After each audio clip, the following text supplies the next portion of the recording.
Shabbat Shalom from Ramot, Yerushalayim. I'd like to tell this week's Parsha, Chayei Sara, as a tale of the holy and the good. Let's start with the good.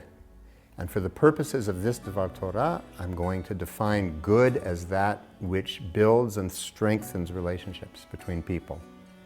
As we saw in Parashat Bereshit, the definition of the absence of good, Lo tov heyot adam levado, the very definition of the absence of good is solitude and loneliness.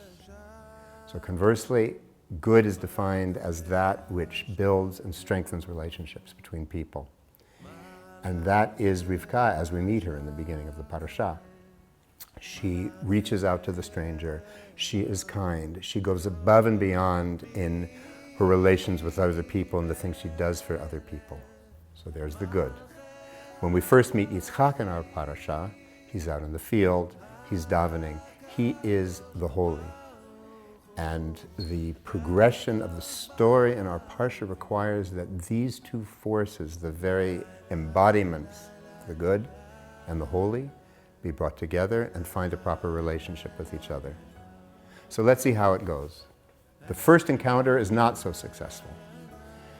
Yitzchak looks up, he raises his eyes and sees camels. Rivka raises her eyes and she sees Yitzchak.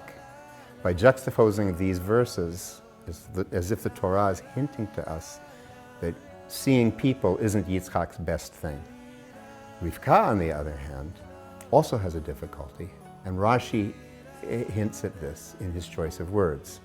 When she looks at him, Rashi describes it as Ra'ata oto hadur v'toha. And when she continues on, the next words in the pasuk are Vatipol me'al gamal.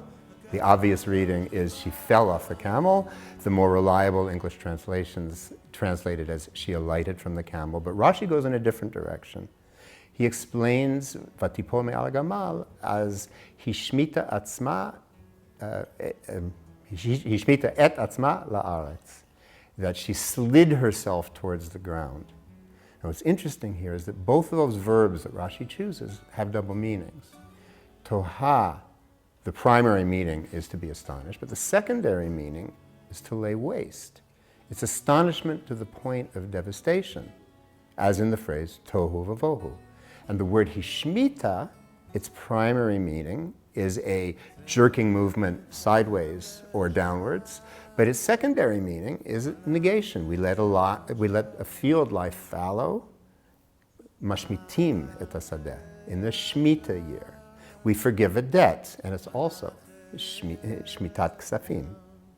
So that by choosing two words, each of which has a secondary meaning of negation, Rashi is hinting to us that Rivka is withdrawing from the scene. She withdraws inwardly, that's toha, and she withdraws physically, that's hishmita. And by using those two verbs, Rashi is setting us up for understanding what happens in the next verse where it says, Vatikach hatzaif vatitkas. She took her veil and she covered herself. She's withdrawing from the scene. She doesn't know what it is to encounter Yitzchak in his state of solitary spiritual splendor.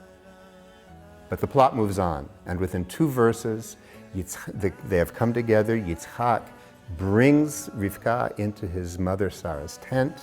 They are married. He loves her. And just a few verses after that, when she encounters a difficulty in her life, Rivka goes off on her own to seek counsel of God. So we see that she enabled him to find within himself the capacity to reach out to another person, and he enabled her to find within herself the capacity to reach out to God. So I would just wish everybody in Ramot and anybody who's seeing this video that you find within yourselves both the holy and the good, hold fast to them and bring them into proper relationship within yourselves, within your families, within your communities. Shabbat Shalom.